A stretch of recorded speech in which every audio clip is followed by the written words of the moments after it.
আসসালামু আলাইকুম রহমতুল্লাহি ওবরকাতুহু। সম্মানিত দর্শক, আজকের ভিডিওর যে শিরোনাম, এই শিরোনামটি একটু অদ্ভুত প্রকৃতির। চলমান রাজনীতিতে যে একটা মানসিক যে যুদ্ধ চলছে, সেই যুদ্ধ চলছে বিএনপির সঙ্গে জামাতের সঙ্গে অন্যান্য রাজনৈতিক দলের, ডক্টর মোহাম্মদ ইউনূসের সঙ্গে যারা ক্ষমতা হারিয়েছেন, সে আওয়ামী লীগ সহ তাদের যারা দোসর তাদের, তারপর ডক্টর মোহাম্মদ ইউনূসের সঙ্গে সেনাপ্রধান, তারপর রাষ্ট্রপতি, তাদের একটা মানসিক দূরত্ব আছে। এর বাইরে নতুন রাজনৈতিক দল, যেটিকে কিংস পার্টি বলা হচ্ছে, প্রধানত এনসিপি এবং তার সঙ্গে প্রায় আরও 70-80টি ছোটো ছোটো কিংস পার্টি, যাদেরকে প্রক্সি দেওয়ার জন্য সরকারের পক্ষ থেকে তৈরি করে রাখা হয়েছে। এবং এই সকল কিংস পার্টির সঙ্গে 2-4 জন করে লোকজন রয়েছে, কেউ আওয়ামী লীগের, কেউ বিএনপির, বা কেউ বিভিন্ন ব্যবসায়ী সম্প্রদায়ের যারা লোকজন রয়েছে, এসবই কিংস পার্টি। তো সব মিলিয়ে যে রাজনৈতিক অঙ্গনে দৃশ্যত কোনো হানাহানি নেই, বড় কোনো হানাহানি নেই। এখানে নীরব চাঁদাবাজি, নীরব দখলবাজি, দুর্নীতি, অনিয়ম, এগুলো আওয়ামী জমানার মতো প্রকাশ্য নয়, তবে তলে তলে নীরবে নিভৃতে সব কিছু হচ্ছে অতীতের যে কোনো অপকর্মের চাইতে বেশি মাত্রায়, বেশি গতিতে। আর এই সমস্ত বিষয় নিয়ে তারা যে কাজটা করছে সেটা হলো যার যার অবস্থানে নিজেকে তারা শক্তিশালী মনে করছে এবং প্রতিপক্ষকে হেয় করার জন্য তারা কৌশল অবলম্বন করছে। মাছ ধরার জন্য যেভাবে সুতা ছেড়ে দেওয়া হয়, অর্থাৎ বড়শির সঙ্গে লম্বা সুতা দেওয়া হয় এবং বড় একটা মাছ যখন বড়শিতে গেঁথে যায়, তাকে দুর্বল করার জন্য যখন মাছ শিকারী সে শুধু ছাড়তে থাকে, রশি ছাড়তে থাকে, মাছ রক্তাক্ত হতে থাকে, আবার একটু টানে, আবার ছাড়ে, 10 গজ টানে, আবার 10 গজ ছাড়ে, এবং এভাবে করতে করতে মাছের শরীর যখন বিষাক্ত হয়ে যায়, রক্তাক্ত হয়ে যায়, এবং মাছটি যখন আর সুতা টানার ক্ষমতা, সাঁতার দেওয়ার ক্ষমতা, ঝাঁকি দেওয়ার ক্ষমতা থাকে না, তো তখন শিকারি আস্তে আস্তে মাছটি টানতে থাকে।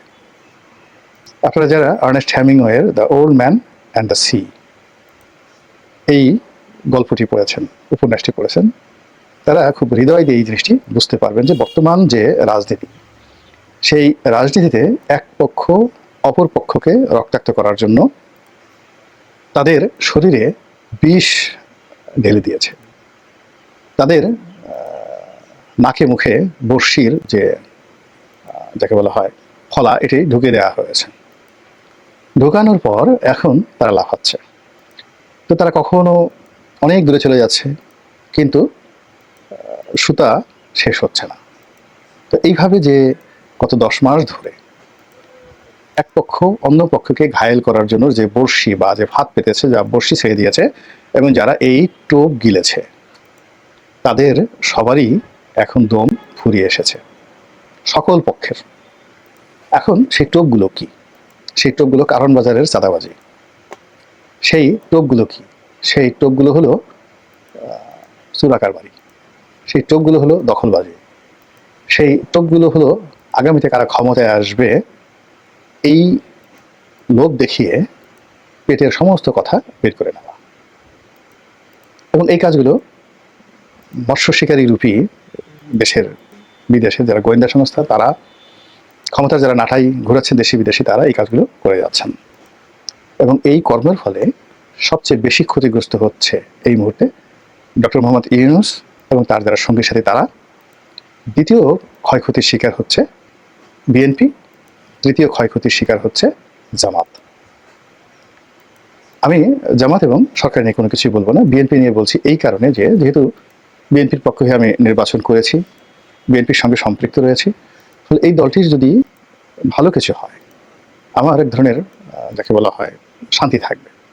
এর কারণ হলো এই দলের হয়ে 18 থেকে একেবারে আজ অবধি যেভাবে রক্তচক্ষু, মানে সরকারের রক্তচক্ষু উপেক্ষা করে যেভাবে নিজের জীবন যৌবন সম্পদ বিসর্জন দিয়ে লড়াই এবং সংগ্রাম করে যাচ্ছি, বাংলাদেশের মাটিতে বসে পালানোর অনেক সুযোগ ছিল, আমার যে অর্থবিত্ত ছিল বা এখনো আছে, এটা বিশ্বের যে কোনো দেশে আমি নিয়ে গিয়ে পায়ের উপর পা তুলে ছেলে মেয়ে সহ বাকি জীবন বসে বসে খেতে পারতাম। আমাকে বিদেশে গিয়ে ট্যাক্সি চালাতে হতো না, বিদেশে গিয়ে আমাকে কোনো কোম্পানিতে চাকরি করতে হতো না।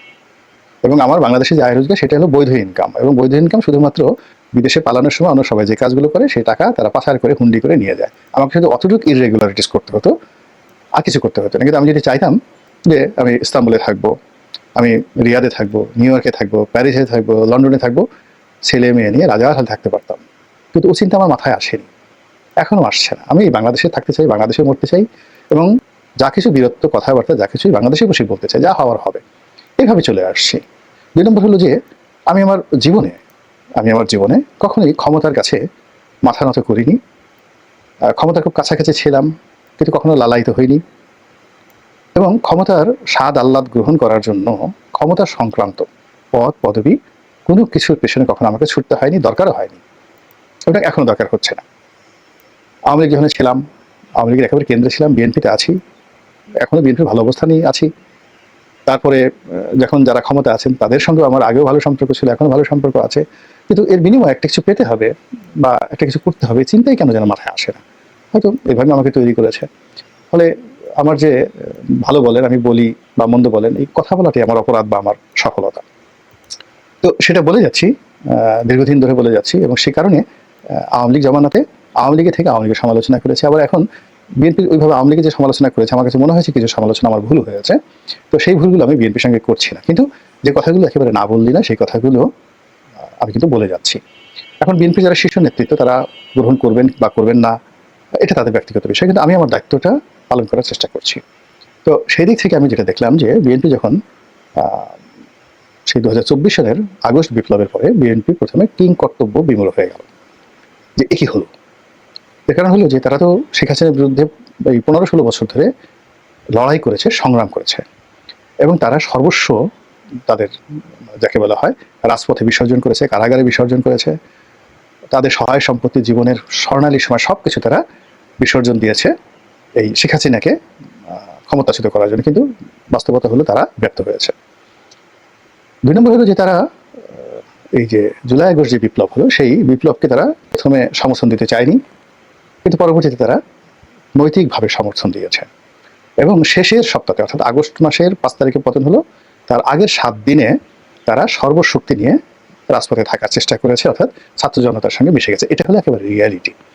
তো ফলে যখন বিজয়টা আসলো, তারা বুঝতে পারলো না যে এই বিজয়টা কি তাদের, নাকি ছাত্র জনতার, নাকি ফেরেশতার, নাকি জিনের। তারা বুঝতে পারলো।